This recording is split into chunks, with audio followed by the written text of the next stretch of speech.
ఎప్పుడు second Saturday వస్తే second Saturday బాగా హెచ్చరించారు సార్ వాస్తవంగా ధైర్యానికి అవార్డు ఇవ్వాలి వాస్తవంగా. గవర్నమెంట్ నుంచి కనెక్షన్ ఇట్లా తీసుకుందామనంటే ఇదంతా తవ్వడానికి మేము రెడీ చేసినాం. ఆయన ఈ బిల్డింగ్ కట్టిన టోటల్ బాత్రూమ్ టాయిలెట్ చేసేసి పోతా ఇటువైపు చేద్దాం అటువైపు ప్రైవేట్ అంటారు లేదని చెప్పేసి ఇట్లా తవ్వుకుందామంటే ఇది కూడా మొత్తం తీసేసి ఇప్పుడు టీఆర్ఎస్ నాయకులు ఏం చేస్తున్నారంటే మాది అని చెప్తా ఉన్నారు. మళ్ళా సర్వే పెట్టిపిస్తా, ఎట్టి పరిస్థితుల్లో పై అధికారులతో సర్వే చేయించి ఈ ప్రభుత్వం స్థలం ఏదైతే ఇచ్చిందో ఈ మోడల్ స్కూల్కు మొత్తం ఈ మోడల్ స్కూల్కి ఇచ్చిన స్థలాన్ని మొత్తం కూడా కబ్జా తీసుకోవాలని చెప్పేసి ఖచ్చితంగా మళ్ళీ వాపస్ తీసుకునే విధంగా నేను ట్రై చేస్తాను అని చెప్పి చెప్తా ఉన్నా. మీకు మోడల్ స్కూల్కు కూడా వాళ్ళ ప్రిన్సిపాల్ను బెదిరించిండ్రంట, నీకేం అవసరం ఉన్నదని చెప్పేసి. ప్రిన్సిపాల్ ఇక్కడ ప్రిన్సిపాల్ని బెదిరించిండ్రంట, మళ్ళీ ప్రిన్సిపాల్ కూడా బెదిరించి హాస్టల్ బిల్డింగ్ విషయంలో హాస్టల్ బిల్డింగ్ ఏదైతే నేషనల్ హైవేలో వచ్చిన ఏరియా ఉందో ఆ ఏరియా తర్వాత అంటే పార్షువల్గా పోయినటువంటి బిల్డింగ్స్ ఏదైతే మనకు హాస్టల్ కేటాయించిన G+1 కట్టిరో కట్టిన ఏరియాలో స్లాబ్ వేసిన తర్వాత నష్టపరిహారం ఇచ్చిన దాంట్లో ఏమో వేరే దగ్గర హాస్టల్ బిల్డింగ్ G+1 ఉండాలి యాక్చువల్లీ, కానీ G+ అంటే 40 స్టూడెంట్కి వచ్చేటట్టే ఉంది ఇప్పుడు అది. కానీ 100 మంది పిల్లలకు మనకు దాని కెపాసిటీ 100 మంది పిల్లలు చదువుకునేటట్టుగా హాస్టల్లో ఉండేటట్టుగా ఉన్నది. అయితే దీన్ని మనము ఏదైతే మిగిలిపోయిన బిల్డింగ్ ఉందో రోడ్ అవతల నేషనల్ హైవే అవతల ఆ బిల్డింగ్ కూడా నా దాంట్లోకి వచ్చింది, నువ్వు ఎందుకు దీంట్లో జోక్యం చేసుకుంటున్నావు అని చెప్పేసి పదే చెప్పడంతో పాటు నేను అట్లా కాదన్నా అని అంటే కూడా నీకు దెబ్బలు పడతాయి, ఈపులు వలగొడతామని చెప్పి బెదిరింపు చేయడము. తర్వాత పోలీస్ స్టేషన్లో పోయి కంప్లైంట్ పెట్టింది నా మీద. ఆ రోజు కూడా ఇద్దరు జగం సీనన్న చేసిండు, తర్వాత మురళి పంతులు చేసి నువ్వు ఉంటావా లేకపోతే ఉద్యోగం చేస్తావా లేకపోతే అని కూడా బెదిరించారు. అయినా కానీ నేను సార్కు పదే రిక్వెస్ట్ పెట్టిన, అట్లా కాదు సార్ మనం చాలా బాధలు ఉన్నాం, ఆడపిల్లలు ఉన్నారు సార్, ప్లీజ్ సార్ ఆడపిల్లల విషయంలోనే నేను పోరాడుతున్నా సార్, ప్లీజ్ మీరు చూడాలి సార్, వచ్చేనా చూడండి సార్ అని అంటే కూడా మిషన్ పేరుతో వీళ్ళు కేవలం ఒక్క బోరును కూలగొట్టేసారు. తర్వాత వేరే బోర్ వేసి ఇవ్వండి సార్ ప్లీజ్ అని అంటే కూడా ఒక బోర్ కూడా వేయలేరు. ఇప్పటి వరకు కూడా స్కూల్లో బిల్డింగ్లో బోర్ లేదు. ఇక్కడ ఉన్నటువంటి ట్రాన్స్ఫార్మర్ను ఎలాంటి పర్మిషన్, ప్రిన్సిపల్ పర్మిషన్ కనీసం మిమ్మల్ని అడిగానా మళ్ళీ నేను తీసుకుంటున్నా సార్ అని కూడా అడగలేదు.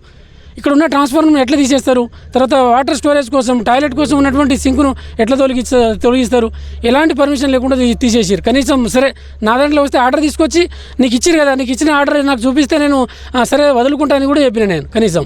మరి మీరు మీ దగ్గర ఆర్డర్ ఉన్నప్పుడు ఆర్డర్ని ఇవ్వు అన్నా అని చెప్తే ఇప్పుడు తెస్తా రేపు తెస్తా అని చెప్పేసి ఈరోజు 2-3 ఇయర్స్ నుంచి ఇదే బాధ. పిల్లలు మాత్రం చాలా సఫర్లు ఉన్నారు. పేరెంట్ మీటింగ్ పెట్టినాము, పేరెంట్ కూడా అదే వాదించారు. పేరెంట్ కూడా ఆ రోజు అందరు పేరెంట్ అదే ఒకటే మాట అన్నారు, ఇది మా పిల్లలకు అన్యాయం జరుగుతుందని చెప్పేసి. కాబట్టి అందరూ సహకరిస్తారని ఆకరిస్తున్నా. Thank you. ప్లంబర్ మొత్తం టోటల్ వెళ్ళిపోయింది. ఎందుకు మొత్తం డ్యామేజ్ ఉన్నాయి, విండోస్ అన్నీ. ఇటు బ్లాస్టింగ్ అయితే లోపల మొత్తం పల్లెలన్నీ లోపల పడిపోయినాయి, అన్ని లోపల బ్లాస్టింగ్ చేస్తే అట్లున్నాయి పిల్లలు. ఇప్పుడు ఆయనకు ప్రిన్సిపాల్ గారు చెప్పిన దాన్ని బట్టి ఆయన ఆల్రెడీ కంప్లైంట్ ఇచ్చిండట, పిల్లలకు అపాయం జరుగుతుంది బ్లాస్టింగ్ చేయొద్దు ఇక్కడ అని చెప్పేసి. కంప్లైంట్ ఇస్తే కూడా హాలిడేస్లో చూసుకొని బ్లాస్టింగ్ చేయడం జరిగింది. ఎందుకంటే దీని వెనకాల మొత్తము గతంలో ఉన్నటువంటి నాయకులు, టీఆర్ఎస్ నాయకులు దీనికి మొత్తం మద్దతు పలకడం జరిగింది. వీళ్ళంటే పెద్ద నాయకులు ఉన్నారు, శాసనసభ్యులు కూడా వీళ్ళకు మద్దతు చేసినారని చెప్పేసి చాలామంది ఇక్కడ స్థానికులు చెప్పారు.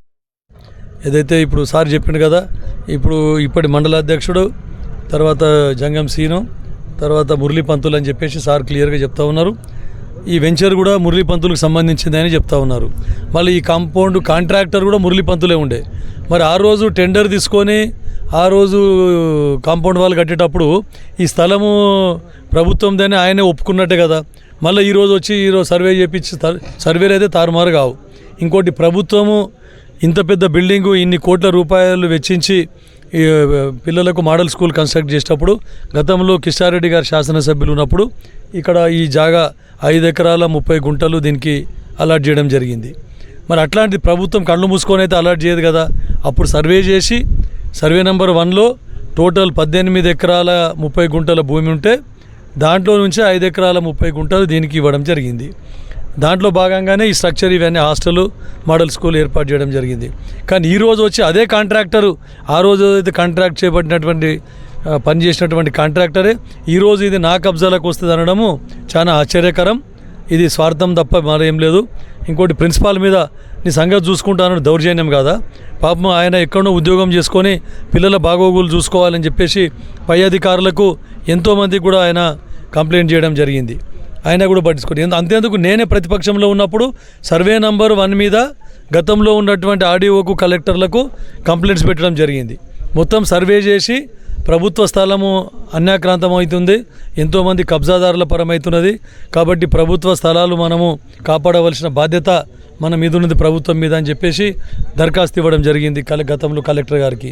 ఆయన నిమ్మకు నీరెత్తినట్టు మరి కలెక్టర్ తప్ప, అప్పటి కలెక్టర్ తప్ప, లేక ఈ ఎవరైతే శాసనసభ్యుల మద్దతు ఉందని చెప్తా ఉన్నారో గతంలోని శాసనసభ్యుల మద్దతు, ఈ టీఆర్ఎస్ నాయకులు అందరూ కుమ్మక్కై దీన్ని వెంచర్గా చేసి ప్లాట్లు అమ్ముకోవాలని చెప్పేసి చూస్తూ ఉన్నారు. కబ్జా పెట్టిది, అక్రమంగా కబ్జా పెట్టి. అందుకనే అప్పుడు సర్వే కూడా చేపట్టకుండా వాళ్ళే అడ్డుకున్నారనిపిస్తూ ఉన్నది. ఇంకా కూడా కొన్ని స్థలాలు కూడా అక్రమంగా ఆక్రమించుకున్నారని చెప్పేసి మా దృష్టికి రావడం జరిగింది. అందు గురించనే ఈరోజు మీటింగ్లో కూడా తహసీల్దార్ గారికి చెప్పడం జరిగింది. తర్వాత నేను ఆర్డీఓ గారి దృష్టికి కూడా తీసుకొని పోయినా.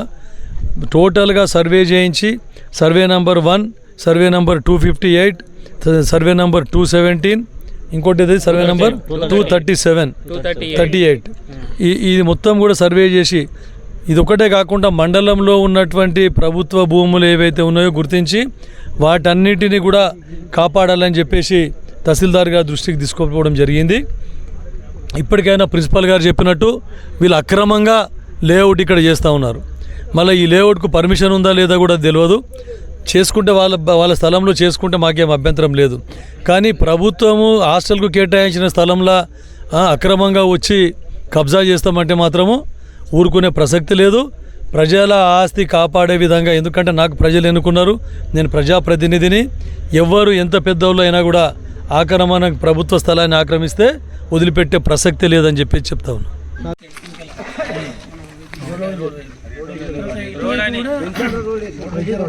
ఇటు నుంచి మనం టాయిలెట్ బాత్రూమ్ కోసం అరేంజ్మెంట్ చేసుకుందాం అని చెప్పేసి మనకు అమౌంట్ శాంక్షన్ అయితే దాంట్లో ఇద్దామని అనుకున్నాం. అయితే అసలు లైనింగ్ తీయలేదు, మొత్తం వెనకాల తీస్తే కూడా తవ్వేసి 2-3 సార్లు.